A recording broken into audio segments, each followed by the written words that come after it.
initially, probably first 6 months, a year to year, I kind of felt that, hey, why did I come in here? I was a doctor in India. I would have done well if I stayed in India. I think one of the great motifs of his life, along with mom, professionally, which is we may not be invited to the party, so we will have to create our own party. If I can't go through this door, there has to be a side door. The reason I do philanthropy is I believe that humanity and a number of the people needs help. If nobody helped me, I wouldn't be where I am today. So I feel my obligation that I should help other people, especially when I have more than what I need.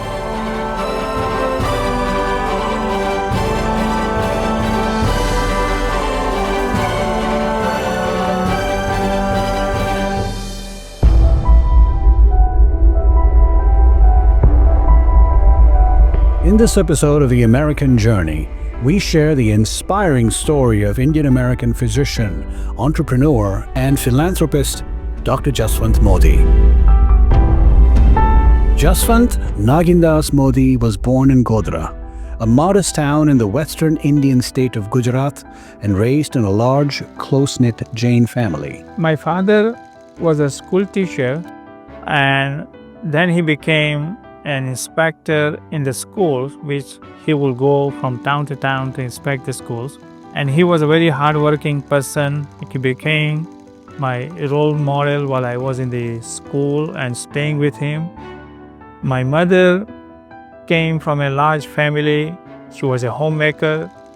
We were 6 kids, and she was busy raising us.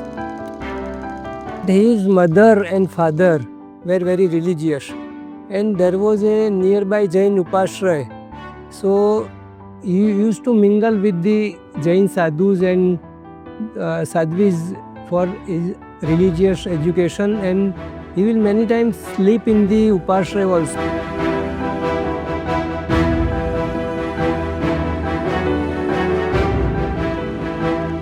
Jasvant began his schooling in the local public system, but by 5th grade, he transitioned to a private school. ભાઈ બહેનો મહેતામાં જ ભણ્યા છે. જસનભાઈ પણ મહેતામાં ભણ્યા છે, અને cycle પર વગે ચાલીને જ બધે જતા આવતા હતા. તે વખતે કોઈ સાયકલનો કે ગાડીઓનો વ્યવહાર નહોતો. એ બહુ શાંતિથી જતા આવતા હતા. બધા ભાઈ બહેનો ભણ્યા છે. બધા ભાઈ બહેનો ભણવામાં હોશિયાર હતા. પણ મારા પપ્પાને તકલીફ હતી પૈસાની, એટલે કોઈને ખાસ મને મારી બહેનોને બહુ ભણાવી ના શક્યા. छह लोग सब ये एक रूम में ही रहते थे. એ ભણવામાં બહુ હોશિયાર હતા. એકલા જ જતા હતા આવતા હતા પગે ચાલીને. Jasvant would go on to complete his high school education at another private institution. His 2 older brothers played a pivotal role in shaping Jasvant's early journey, offering both encouragement and financial support as he pursued his studies. After completing high school in Godhra, Jasvant followed his eldest brother to Ahmedabad, the largest city in Gujarat. He enrolled at St. Xavier's College. And St. Xavier's was the topmost science college in Ahmedabad and even in Gujarat. But he didn't get first year in the Mahavijin Vidyalaya hostel because Mahavijin Vidyalaya admission was very tough at that time. But anyhow he managed first year, and second year he got the admission in Mahavijin Vidyalaya. The hostel gave Jasvant exactly what he needed, a stable and supportive environment to stay focused on his studies, a formative experience he continues to cherish. When we met in 1969, he was studying with St. Xavier's College, and then he was a very bright student. He was very simple, very loving, caring, down to earth, buddy to everyone, very sincere to his studies from day one. I had a lot of benefits by staying at the Mahavijin Vidyalaya. I had lifelong friends there. They helped me economically. My hostel cost was much less. Without that help, I probably would not have been able to finish my study because I just couldn't afford it. Jasvant's first major milestone came when he was accepted into BJ Medical College in Ahmedabad, one of the region's most respected institutions. Before he decided to become a doctor, he considered engineering, but at the last minute he switched to medicine. And it sounds like he was such a great student that they made an exception for him to join medical school, because I think he made that decision a little late. After earning his medical degree and completing a year-long internship, a pivotal conversation with his physiology professor, Dr. Amin, opened a new door. Dr. Amin encouraged him to consider pursuing opportunities in the United States. He mentored me, he helped me. He kind of insisted that I should go to the US because that's where I will prosper, my career will have a boost. And he helped me. He also found a sponsor for me to come to the US. While awaiting his US visa, Jasvant spent over a year training in ophthalmology at the Civil Hospital in Ahmedabad. Finally, after a long wait, he arrived in Detroit, Michigan in June 1975, where his sponsor was based. I stayed there for about 2 weeks. Then I went to stay with my friends in Chicago.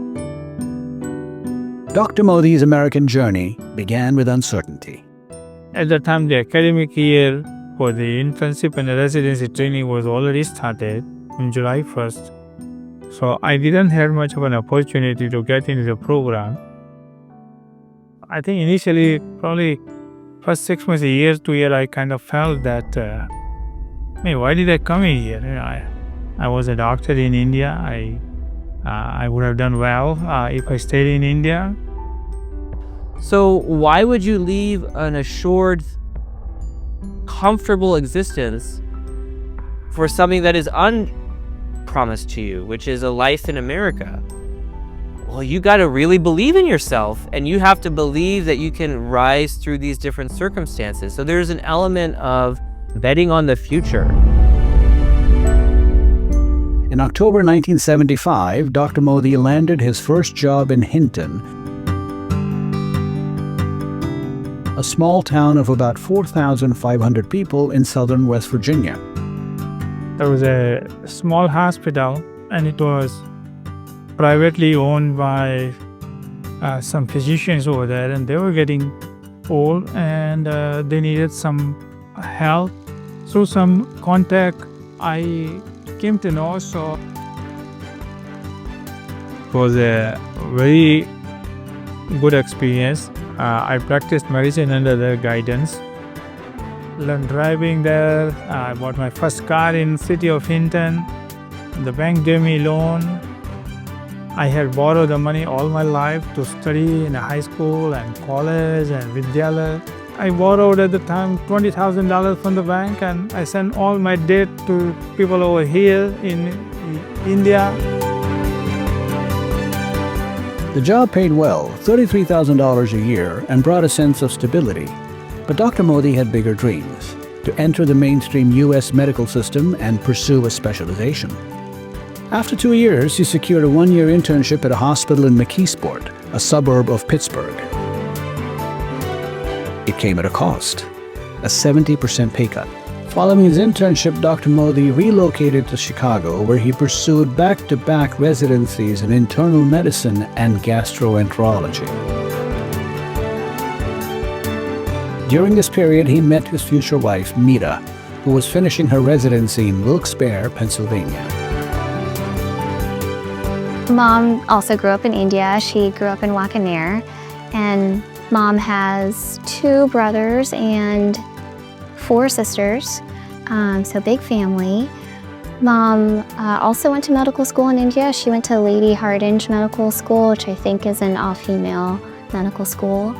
And then Mom came to the US on her own, which I think for that time was very impressive. I came here, that time I was unmarried. My sister sponsored me. I did first year, second year, and then my brother in India, eldest brother, who took care of all of us. That it's time to marry, so we are looking for you. And his family and he They both communicated and he came to see me. From Chicago, I made my way to Wilkes-Barre, Pennsylvania, which is where I met her. We decided that we would like to be partners. We got engaged over here, and subsequently we flew to India the following year to get married.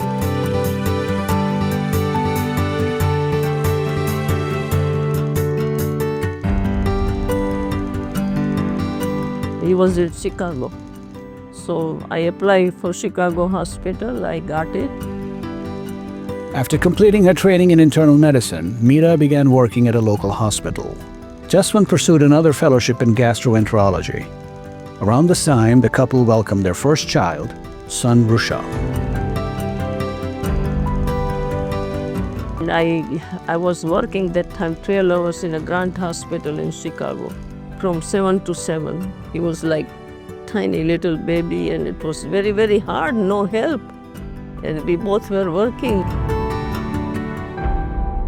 Rusha was born with breathing difficulties.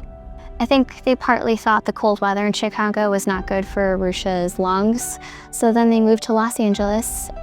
In 1983, Dr. Modi relocated with his family to Los Angeles, where he secured medical privileges at several of the city's leading hospitals, including St. Vincent's, Good Samaritan, Queen of Angels, Hollywood Presbyterian, and Temple Hospital. At the Temple Hospital, there was no gastroenterology division or a facility. So right from the ground up, I started a gastroenterology laboratory. I was also a medical director at several long-term care facilities, and I got a little bit exposure and the training. 5 years after moving to Los Angeles, the Modis had their second child, a daughter named Shruti. In the 1990s, while building a reputation as a gastroenterologist at several Los Angeles hospitals, Dr. Modi also began exploring investments, a path that would lay the groundwork for his future as both an entrepreneur and a philanthropist. He started by putting his earnings into the stock market and bonds, and later expanded into real estate. In the 90s, we had an investment club in which we were about 40 members would get together. Once a month, everybody would recommend one or two stocks. Everybody will discuss about it and then will buy by majority consensus. I also bought some land and real estate and started building some housing. So that was another area of the investment. And I also invested as funds with some of the brands who were managing different type of the real estate and some startups. Because he recognized income needs to become capital. Income, or what you earn, is one thing, but most people work for their money. They do not have their money work for them. That is the difference between income and capital. And if he was going to become successful, he had to make that transition.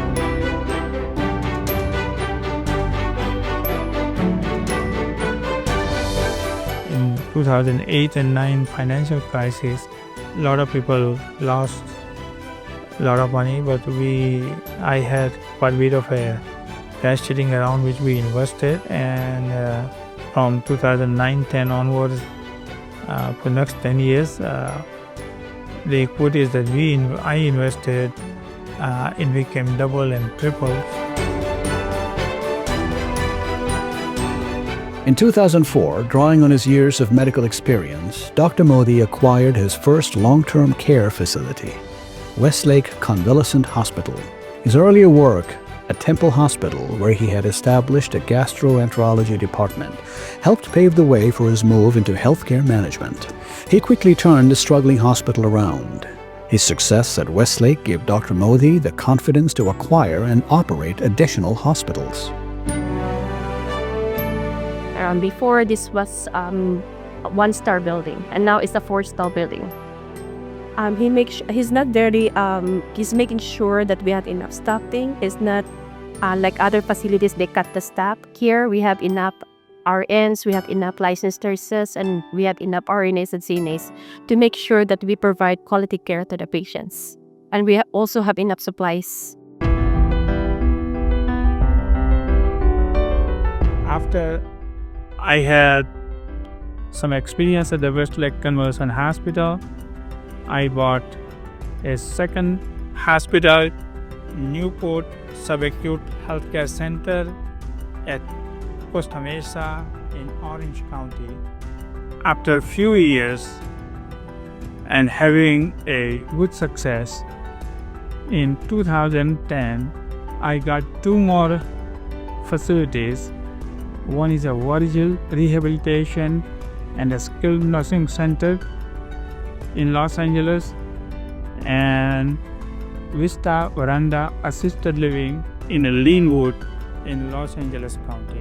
In 2014, Dr. Modi retired from medical practice to focus solely on managing his business.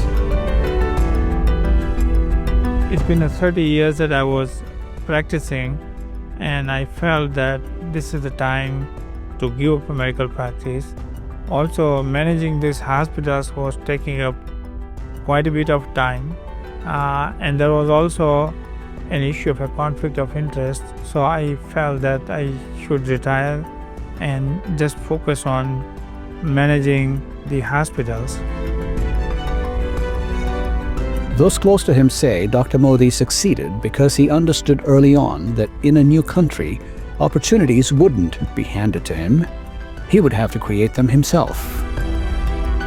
Just from my working with, physicians from other countries, I know it's a really hard path, so they put in a lot of work to get where they are. I think one of the great motifs of his life, along with Mom, professionally, which is we may not be invited to the party, so we will have to create our own party. If I can't go through this door, there has to be a side door. A lot of people eventually branch out and do a second career. I think that's what Dad did, and it seemed like he really enjoyed managing these nursing homes. And I think it's also been financially lucrative, which I think my dad has appreciated. The wealth he earned as both a physician and entrepreneur enabled Dr. Modi to begin the next chapter of his life, philanthropy. As a devout Jain, he never saw wealth as the end goal. The reason I do philanthropy is I believe that humanity and a number of the people needs help. If nobody helped me, I wouldn't be where I am today. So I feel my obligation that I should help other people, especially when I have more than what I need. Dr. Modi's philanthropic journey began close to home, with members of his extended family among the first to benefit from his generosity. पुराने गुजरे को भूले नहीं है और गुजरा में बहुत साधन भी भक्ति भी करते हैं, साथ में भी लोगों को पैसे भी बहुत डोनेट करते हैं, मंदिर में भी बहुत डोनेट करते हैं और गुजरा को कभी भूले नहीं है. અમેરિકા ગયા પછી અમે બહુ સારી મદદ કરતા, બધાની જોડે સારો કોન્ટેક્ટ રાખતા હતા. અમુક વસ્તુ બરાબર છે કે એવું થયું, અમે એ મોકલતા હતા, અમે પણ એમને એવી રીતે મદદ કરતા હતા મોકલવામાં. He's always really tried to take care of the family and extended family. And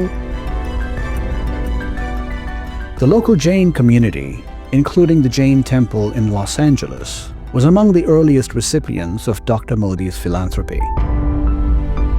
Since I moved to Los Angeles, I've been always involved into social activities here in Los Angeles, especially health fair and also a Jain community. We didn't have a Jain center, so few of us got together. We bought a land and started building a small-scale Jain center in Buena Park, and subsequently, as our community got on strength and we had more members and we were able to raise more funds, we bought more land surrounding area. Today, the Jain Center and Temple span more than 40,000 square feet and serve as a vibrant hub of religious and cultural activities. Dr. Modi was not only part of the leadership team here, but he also contributed financially significantly.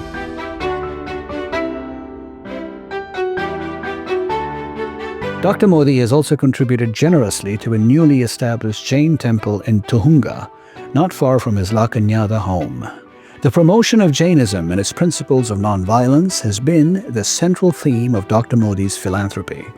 Over the years, the Modis have contributed more than $30 million to various philanthropic initiatives. But half of that has gone toward establishing Jain academic chairs at more than 36 universities across the US, Europe, and India.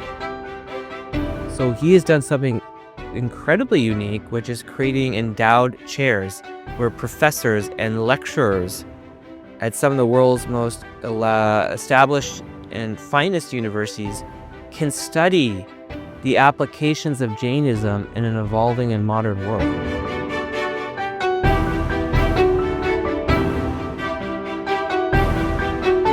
Practically, most people have never heard what is Jainism is, whether there is a separate faith like Jain existing in the first place.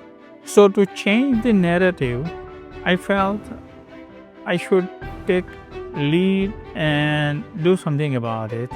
Today, now we have a Jain either endowed chair or endowed professorship or a postdoctoral fellowship or a PhD students studying Jainism almost about 40 to 45 universities. It's a very much part of Jain community and expanding Jain teachings in academia world and university and everything. It impacts now, brings Jainism into mainstream Western world. Dr. Modi has also contributed millions of dollars to philanthropic initiatives in India. Among them is the construction and renovation of several Vihar Dhams, rest houses for Jain monks traveling between pilgrimage sites. Those include a Vihar Dham in Karambela, about 100 miles north of Mumbai, another near his hometown of Godhra, and a third in Ahmedabad.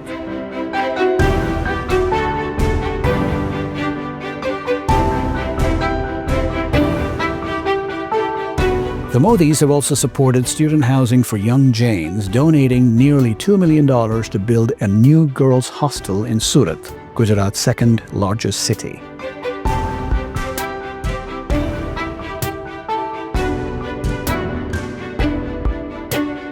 In Baroda, about 100 miles north of Surat, the Modis contributed more than $1.2 million to rebuild a boys' hostel operated by Mahavir Jain Vidyalaya.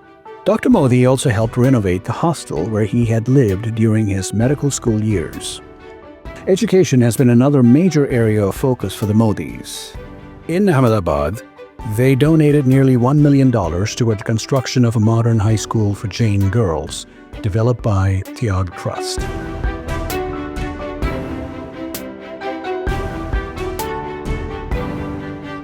At CN Vidyalaya, Dr. Modi has donated more than $600,000 to renovate the boys' hostel, build a new wing for the girls' hostel, and upgrade the older wing and kitchen.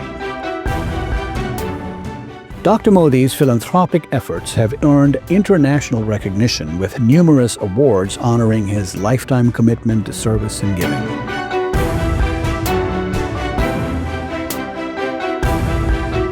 I was given a Hinsa Award in the House of Commons in the British Parliament in the presence of several members of Parliament, other prestigious members of the community there, and during that time we also unveiled Bhagwan Dharmanath Endowed Jain Chair.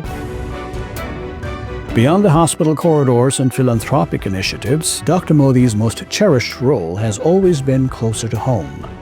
As a devoted husband and caring father, he and his wife, Meera, have been the steady force that keeps the family together. They're an incredibly kind, welcoming family, and that I've been honored to be a part of their lives. And Both of them have incredibly different attributes that give a wonderful dynamic to the family.